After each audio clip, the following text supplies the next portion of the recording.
So daai en ek wil sê daar's definitief ek wil sê in die wêreld, ek dink baie industrie en goed, is daai customization. En ons het selfs ook, ek dink dis 'n ding wat vir my verstommend is. Ek dink in die industrie in Suid-Afrika of landbou, is hoe ouens vergeet soms dat daar's provinsies, daar's streke en nie een lyk nie. Ek sê altyd ek's 'n Vrystaater, ek sê altyd die Noord-Vrystaat boer weet nie eers wat die Suid-Vrystaat boer doen nie, en hulle het nie dieselfde uitdagings nie. Never mind ou in die Noord-Kaap of in die Wes-Kaap of in Natal. En ek dink juist met die melkbore is dit nou baie obvious, wil ek sê. Natal is nie, Oos-Kaap is nie, Wes-Kaap is nie, Gauteng nie.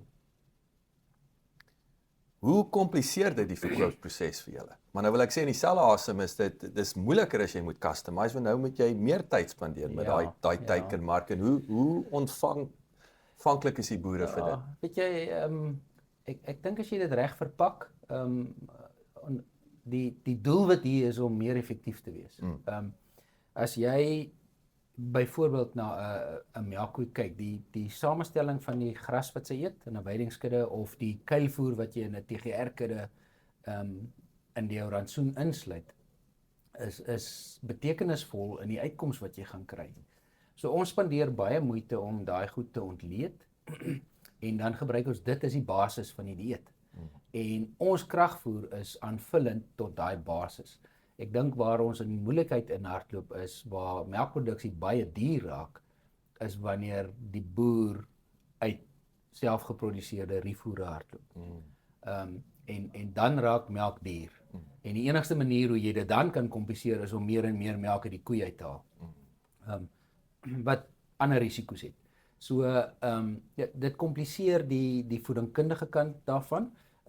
In die konteks van hoe Meadow dit doen, stel ons hoogs gekwalifiseerde verkoopsmense aan. Ons mense het almal BSc grade, sommige van hulle het M grade, en hulle is voedingkundiges wat die toerusting het om op die plaas hierdie analises te doen, die nutriënt samestellings te bepaal en dan die formulasiepakkette om met die oplossings vorendag te kom.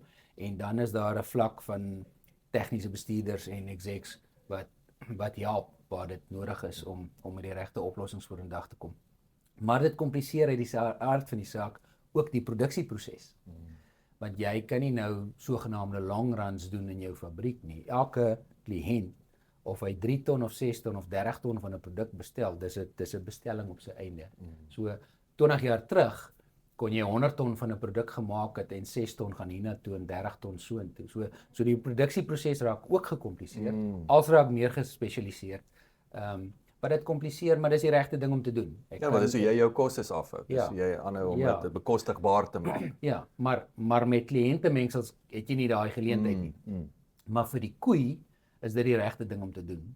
En ons uitgangspunt is maar net, as jy die regte ding doen vir die koei, of hoe beter jy daaraan slaag om die koei se omgewing en haar voeding en haar gesondheid te bestuur, hoe beter gaan sy nader aan haar genetiese potensiaal produseer. So dis die uitgangspunt. En ons glo dit werk. Dis hoe ons daarna kyk.